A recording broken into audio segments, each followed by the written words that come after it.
me datën 21 qershor 2026 me rastin e 115 vjetorit të memorandumit të Greqës, organizata jo qeveritare La Beatët në bashkëpunim me organizatën turistike të komunës së Tuzit organizuan shtektimin tradicional nga Korita drejt Greqës.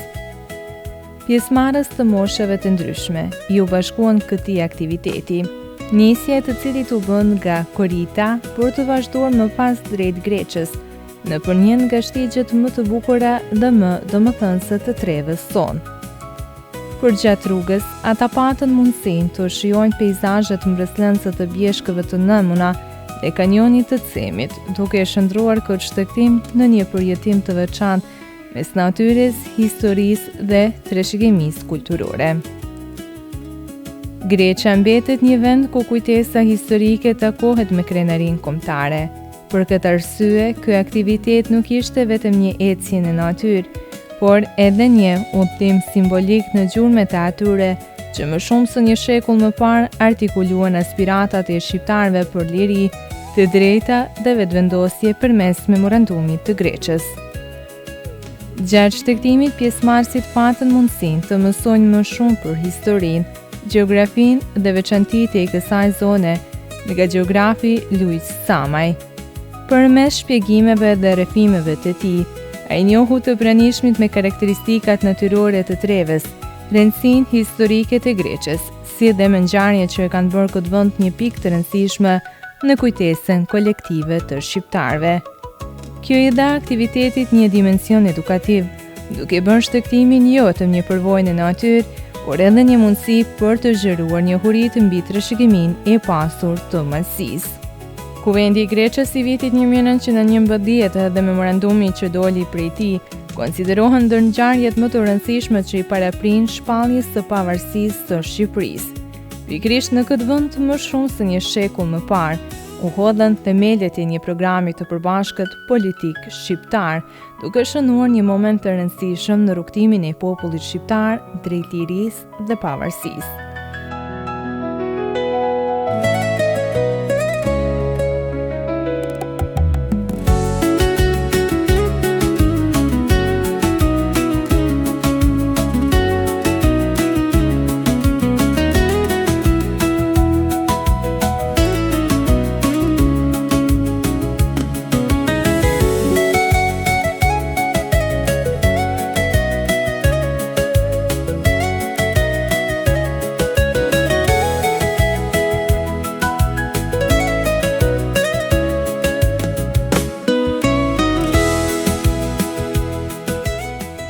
Jam Luiz Samaj, kryetari i shoqatës La Beatët.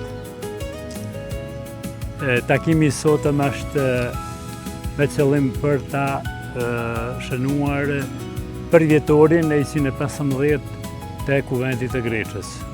Ky organizim bëhet pra mes apo si organizimi i përbashkët i OS La Beatët dhe organizatës turistike të komunës tonë. Nuk do ju lodhi me bisedë, por veç një përshëndetje, faleminderit që keni ardhur dhe na keni ngrit nivelin sado pak të aktivitetit. Kemi një rrugë e cila zgjat diku rreth 2 orë gjysmë me pushime. Ne mund të ndalojmë edhe më tepër sipas nevojës, varësisht nga kondicioni ynë, dhe do t'ju përshtatemi kushteve natyrore.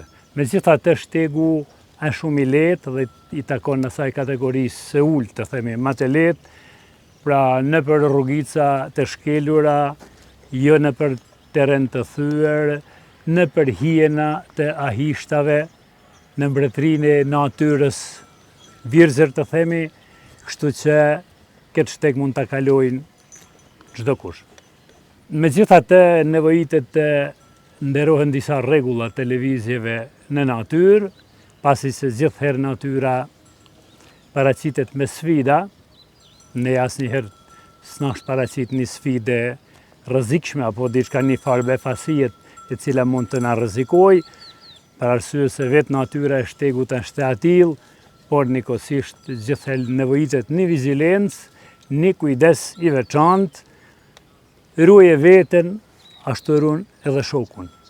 Pra, ecja bëhet në kolona zakonisht, një pas tjetrit, me gjithatë kushtet e terenit e mundsojnë që edhe në formë të qifteve apo dysheve të bëjmë lëvizjen.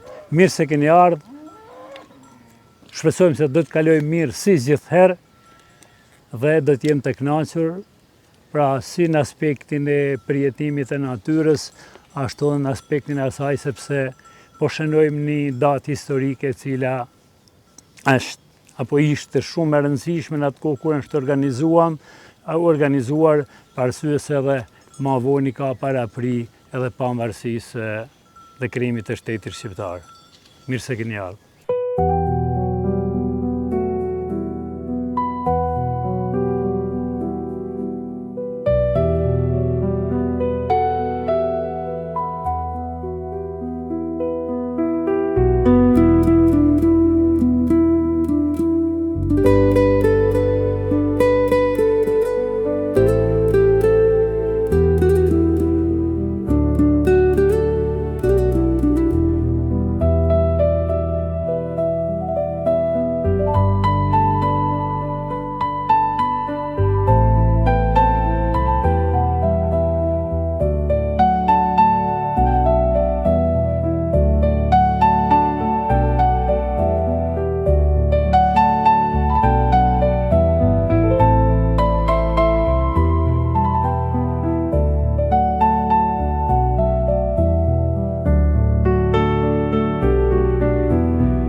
Kjo është kjo pjesa ku fillon lugu i Greqës. Dhe pikrishtën këtë qafën këtu. Fillon lugu i Greqës. Kjo qafë ndodhet mes dy majeve. Maja e Kujit apo baka e Kujit, ku ndodhet edhe guri kufitar me Republikën e Shqipërisë. Në anën e kundërt të lugut të Greqës, ndodhet maja e Sokolit. Pra dy pika strategjike mes të cilave pra fillon shtrirja e luginës së Greqës.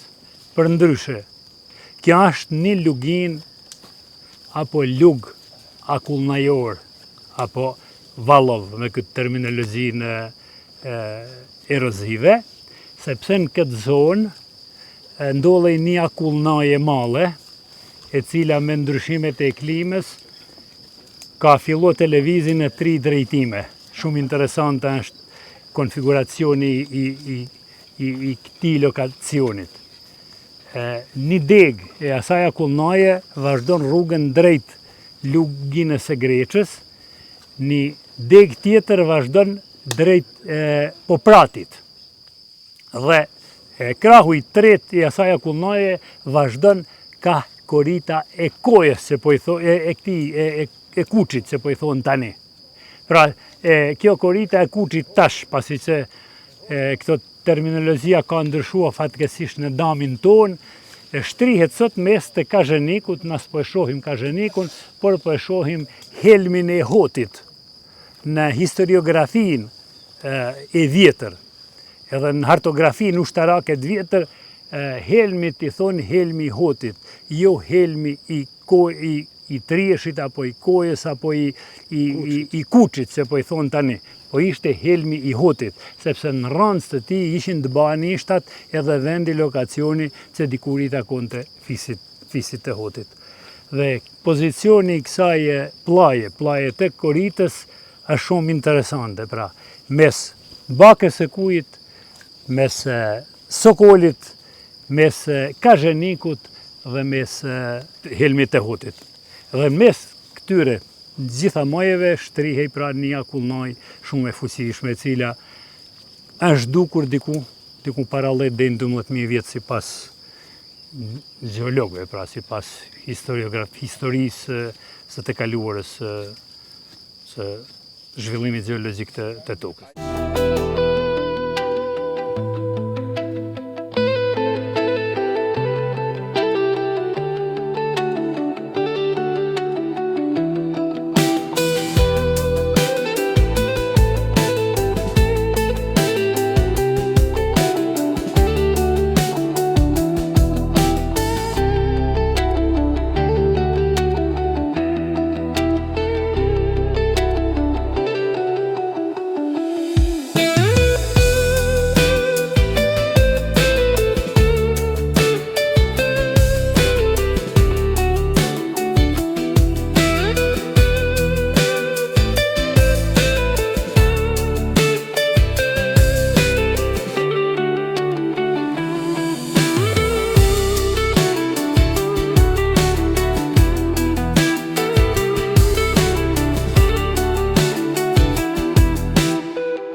Ndodhemi në buza të plajes së Greçës, pikrisht mbi kanjonin, diku në lartësinë bidetare 1220 metra.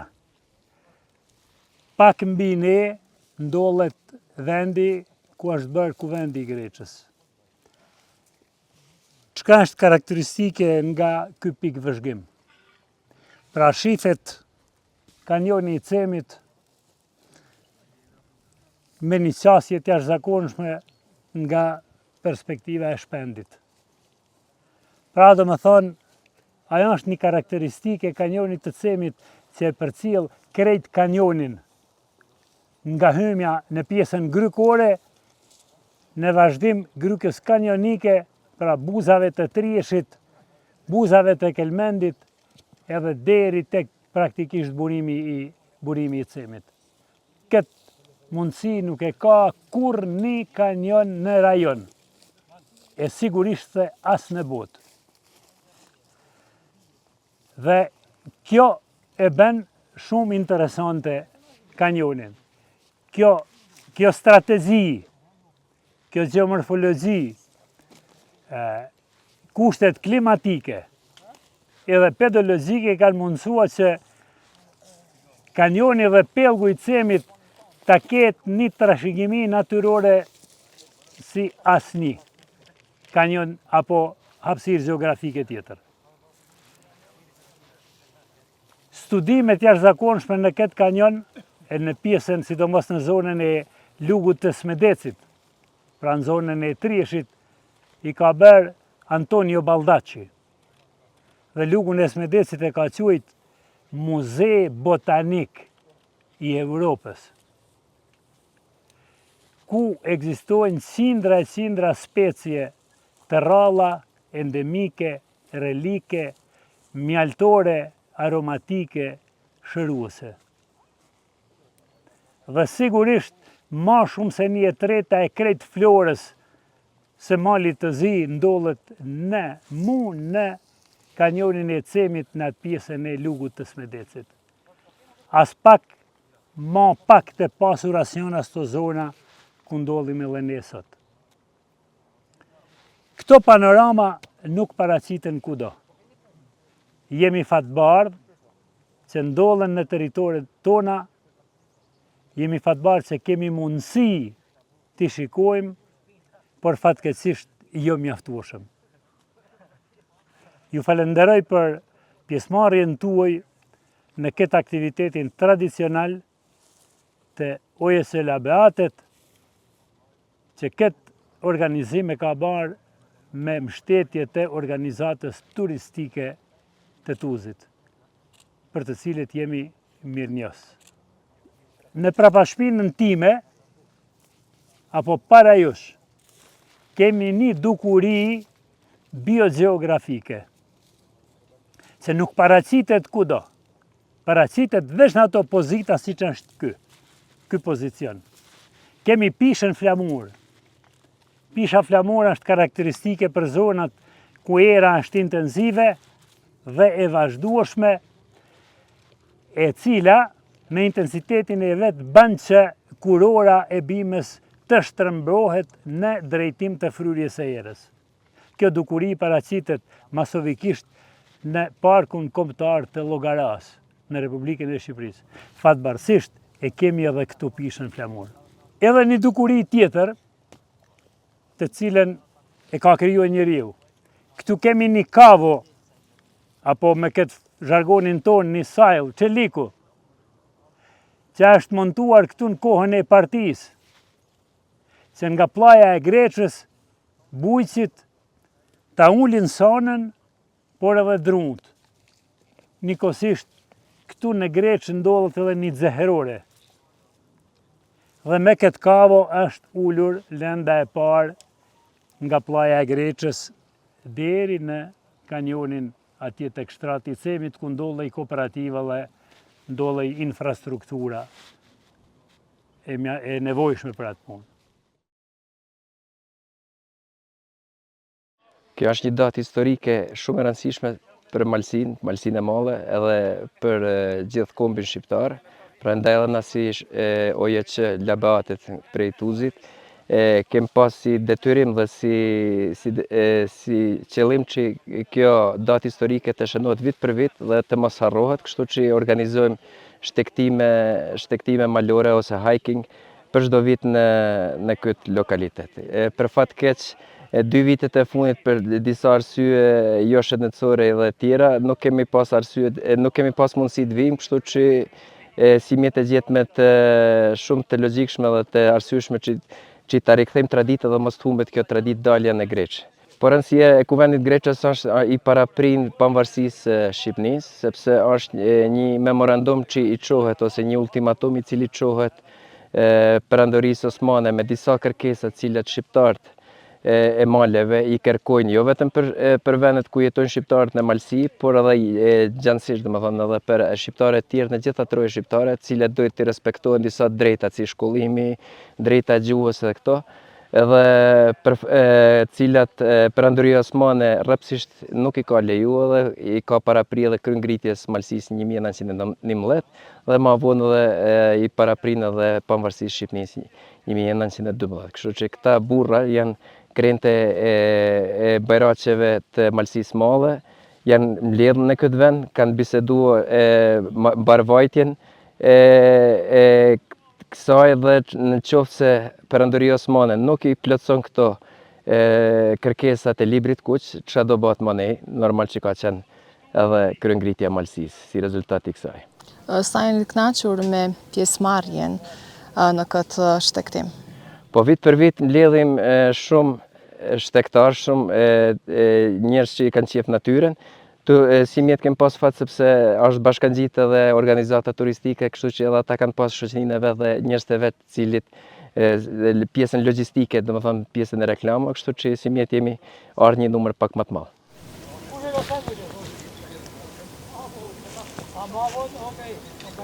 Organizata turistike tenton të promovojnë të shtizit me vlera turistike, dhe sidomos se këto që kanë edhe vlera kulturore dhe historike në treven tonë.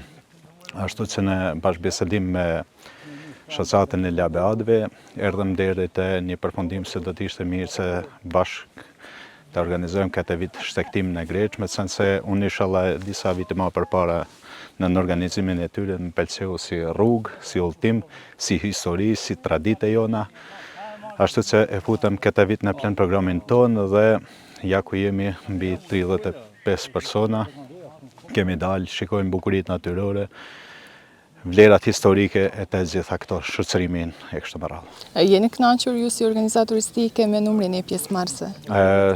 Sigurisht nuk është numër i vogël, kishte mujt me kanë edhe më i madh sigurisht, por numër 35 më shumë duket se janë, se tash nuk e di saktësisht. Është një numër i konsiderueshëm dhe i kënaqshëm. Organizata turistike do vazhdojnë në të ardhmen që të përkrahë iniciativat e tilla, të them data të rëndësishme, shtektimet e tilla? Po sigurisht, tha që më herët organizata turistike ka në plan programin e vet promovimin e shtizjeve turistike, si këtyre, si tyre për buz lumit Cim, për blizjeve të licenit të Shkodrës së kështu me radhë, por sidomos këto që kanë më shumë vlerë të themi historike dhe kulturore për popullin tonë. Ashtu që iniciativat e tilla gjithmonë do të jenë përkrahura nga ne dhe do të jemi bashkëorganizator me shoqatat, qoftë Labatet, qoftë edhe shoqatat e tjera. Unë jam Martin Detvukaj dhe jam 9 vjeç. Martin, me tregon është hera e parë që ti vjen në një shtektim këtu? Po. Dhe si po duket, si ke kaluar ti sot? Bukur. Ta duk lartëm, ta duk vështirë me ecë? Pak. Pak? Çka të ka pëlqyer ty më shumë? Çka të pëlqen ty këtu? Të ka pëlqyer natyra, të ka pëlqyer kënd rruga e bukur? Natyra. Me kanë ke arti sot këtu? Me babën e motrin. Dhe kishën pas qejf që edhe tjera herë marr prap kështu në natyrë? Po. Vërtet është hera e parë edhe pse dëshira ishte kur ishte i 100 vjetori të vim kur është bëna i shtektimi i parë, por ashtu si jem shpesh herë të nxanur me aktivitete sportive, andaj as ka pa kohë. Vërtet kësaj rastit thom nuk do të anashkaloj se ishte kënaqësi këtë datë historike të përkujtojmë dhe të përcjellim gjeneratave të reja edhe shpresojmë që të bëhet çdo vit minimum një herë të vizitojmë. E ndoshta kur të vinë edhe diaspora jonë edhe më shpesh. Çfarë rëndësie mendoni se kanë shtektimet e tilla? Po kanë rëndësi njëherë se duhet përkujtojmë traditën. Nëse sërojmë traditën, atëherë çfarë mesazhi tu jep ne të rinjeve. Duhet të mbrojmë ata me çdo kusht. Sot është shumë vështirë, sepse e dim se shumë rrethana janë të tilla që ndikojnë negativisht, por ne dhe detyra jonë është të gjithë që merrena me edukim një anë tjetër, të ruajmë traditën tonë edhe të përkujtojmë datat historike që mos të harrohen. Po shtegu, sa ishte i përshtatshëm për pjesëmarrësit? Po, them për pjesëmarrësit general nuk ishte tepër i vështirë, ndoshta një zonë këtu në fund pak për disa nga biseda, por për mua s'është problem se shpesh herë frekuentoj edhe cikletën edhe s'është problem edhe kishte me kanë edhe ma mirë që ma shpesh mu ban këto shtektime anë ban malësijet apo edhe ma gjerë. Shtegu është i lehtë, i thjesht, shoqëria është e këndshme, natyra shumë e bukur. Çfarë them tjetër? Sa mendoni se është e rëndësishme që të shënojmë edhe këto datat historike? Po, sa i përket historisë, ne jemi naturalista, nëse njojmë fort historinë, po mirish mos mi harru.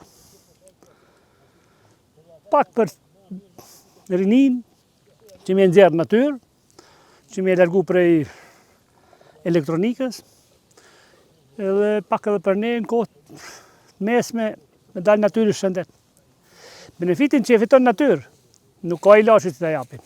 Ki kot, natyra i ka gjilla. Mendoni se po ndërgjegjësohen të rinjt apo të them edhe njerëzit kështu në përgjithësi të kalojnë kohë sa më shumë në natyrë? Po si çdo lami tjetër ka nivelet e veta, val. Për momentin kanë fillu mu kthy ka natyra, mane edhe ka ushqimi natyral, i gjo shumë më rëndësi. Të ushqesh natyralshëm, s'ke nevoj për ilaçe. Kurse, shta them, pak e vlerësojnë natyrën. Nuk ja din benefitet, nuk ja din vlerat. Por unë, si të kam kohë lirë, çdo herë jam në natyrë, pa marrë parasysh me cilë shoqat, kush e organizon edhe ku shkon.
Përveç pjesës edukative dhe përkujtimore, aktiviteti u shoqërua dhe me përmbajtje argëtuese dhe sportive. Në atmosferë miqësore, pjesëmarrësit patën mundësinë të marrin pjesë në gara të ndryshme me vullnet të lirë, të organizuara në terren duke sjellë frymë bashkëpunimi, rekreacioni dhe argëtimi. Këto aktivitete i dhanë shtektimit një dimension shtesë, duke bërë atë një përvojë të këndshme për të gjitha grupmoshat.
Shtektimet të tilla kanë një rëndësi të veçantë, pasi nuk shërbejnë vetëm për promovimin e bukurive natyrore të Treves, por edhe për ruajtjen e kujtesës historike dhe për ciljen e saj tek brezat e rinj. Duke ecur në përshtigjet ku historia ka lënë gjurmët e saj, pjesëmarrësit afrohen më shumë me trashëgiminë e të parëve dhe me idealet që kanë formsuar identitetin dhe rrugtimin e popullit shqiptar ndër breza.